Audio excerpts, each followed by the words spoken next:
welcome back to my YouTube channel. Jadi buat kalian, sebenarnya aku ganti channel. Jadi channel aku sekarang Puput Diti. Mungkin kalian subscriber aku yang Bunda Puput Deka, channel aku sebelumnya itu udah di ban dan gak bisa diakses. Jadi aku bikin channel baru lagi. Jadi lanjut aja. Di sini aku mau cerita pengalaman aku tentang abses payudara. Jadi aku tuh udah 2 kali mengalami abses payudara. Kalau mastitis sama bendungan ASI itu udah biasa dan aku udah bisa menghandlenya. Jadi aku udah 2 kali abses payudara. Abses payudara itu apa sih? Jadi payudaranya itu ada nanahnya gitu, ada cairannya di dalamnya gitu. Nah, kenapa aku bisa tahu ini abses? Ya tahu karena ini ada nanahnya kan. Tapi di sini itu yang perlu aku tekankan, dia itu beda sama bendungan ASI. Jadi kalau bendungan ASI atau mastitis itu yang sakit tuh biasanya satu payudara gitu ya. Satu payudara tuh sakit. Tapi kalau aku tuh enggak. Waktu aku abses payudara itu, yang sakit itu cuma jadi ada benjolan. Nah, misal ini ada payudara. Nah, ini tuh ada benjolan di sini. Misal di mana aja sih benjolannya ya? Ada.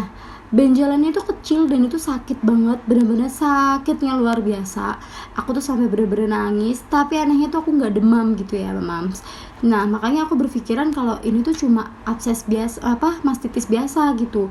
Tapi anehnya tuh emang ini tuh benjolannya nggak hilang-hilang, malah makin hari makin sakit dan makin membesar gitu. Jadi aku tuh kayak ini apa ya gitu kan. Terus ya udah aku akhirnya coba-coba tanya tuh sama telemedicine yang berbayar. Tahu kan aplikasi dokter yang berbayar kayak gitu. Dan aku tanya sama temen aku yang nakes dan alhamdulillah dijawab. Nah, jadi setelah itu aku tuh galau banget ya. Dan aku kan 2 kali nih.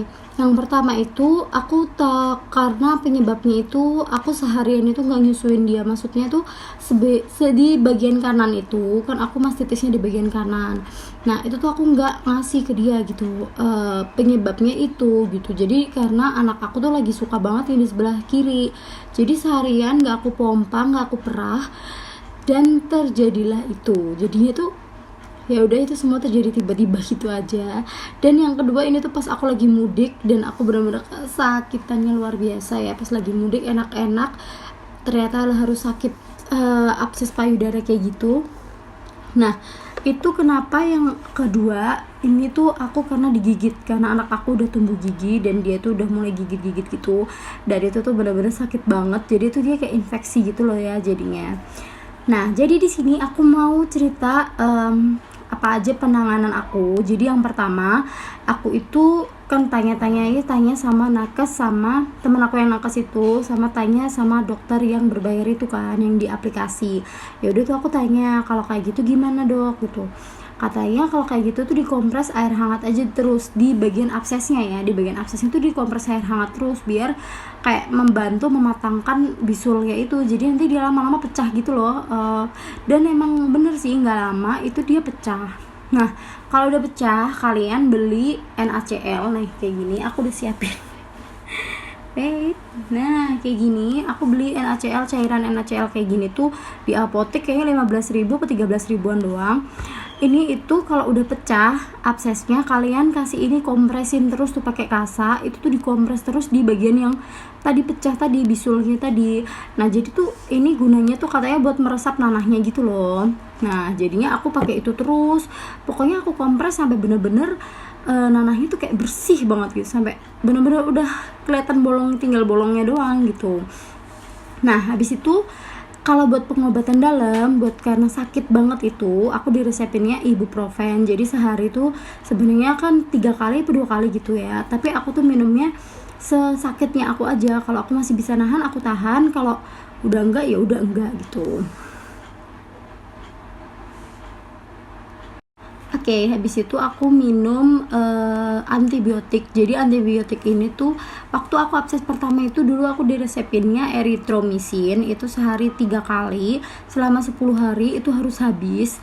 Nah tapi yang kedua ini tuh aku diresepinnya Samoxin dan ini itu minumnya cuma sehari 2 kali, dan ini tuh juga sama sih 10 hari harus habis. Jadi walaupun absesnya itu udah habis, absesnya udah sakit udah nggak sakit lagi, udah enakan, kalian tetap harus habisin antibiotiknya gitu. Nah kalau buat rasa sakit, peredam rasa sakit nyut-nyutannya itu sih aku tetap minum ibuprofen itu, karena waktu itu aku minum aracetamol itu bener-bener nggak mempan, bener-bener masih sakit banget gitu. Nah jadi ya udah sih, sebenarnya itu aja yang pengen aku share. Tapi yang perlu kalian tahu sebenarnya, kalau bisa kalian harus ke dokter. Tapi waktu itu tuh aku nggak bisa ke dokter karena emang anak aku tuh lagi nggak bisa ditinggal, maksudnya masih bayi. Terus kalau mau biopsi ya itu nggak bisa gitu loh. Buat udah tanya-tanya sama beberapa rumah sakit di daerah aku, itu tuh nggak bisa, karena tetap dimintanya tuh ya bayinya harus ditinggal, karena kan emang itu udah dari rumah sakit kan kebijakan. Dan ya udah kalau nggak bisa ya udah gimana lagi. Jadi ya udah aku cari jalan lain. Ya aku tanya buat pengobatan di rumah gimana gitu, maksudnya. Tapi mungkin nanti kalau ada apa-apa, misalnya kayak nanahnya nggak pecah-pecah, mungkin aku emang mau ke dokter gitu ya. Cuma sekedar share itu aja sih sebenarnya. Nah kalau bendungan ASI itu tuh sebenarnya lebih gampang. Kalian tinggal pakai apa tuh, kubis yang kol, tahu kan sayur kol itu, kalian taruh di freezer, terus ditaruh aja di payudara kayak gitu. Terus habis itu ntar kompres hangat, kompres kol lagi, kompres hangat kayak gitu terus. Sebenarnya itu sama, jangan lupa diperah gitu ya mam. Sebenarnya tuh nggak boleh lupanya tuh diperah, karena aku tuh sebenarnya mulai dari anak aku empasi, aku udah nggak pernah pompa lagi gitu, karena ya gimana ya, udah menyesuaikan aja gitu. Tiba-tiba juga dia neneknya juga udah dikit. Nah sekarang apalagi sekarang udah mau 1,5 tahun tuh, neneknya juga dikit kan. Jadi ya udah gitu aja sebenarnya.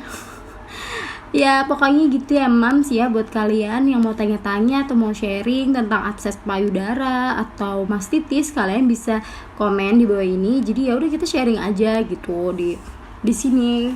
Sebenarnya aku juga pengen ini sih, sedih juga sebenarnya channel aku yang satunya tuh kayak keblokir gitu. Gak keblokir sih, ke ban. Jadi ya nggak bisa diakses, nggak bisa diapa-apain. Ya udah, jadi aku pindah ke sini mams gitu. Oke, gitu aja. Nanti lanjut di kolom komentar ya mams ya, buat kalian yang udah pernah mastitis, pernah abses payudara, atau kalian lagi bendungan ASI, kita curhat aja. Oke, thanks for watching, bye.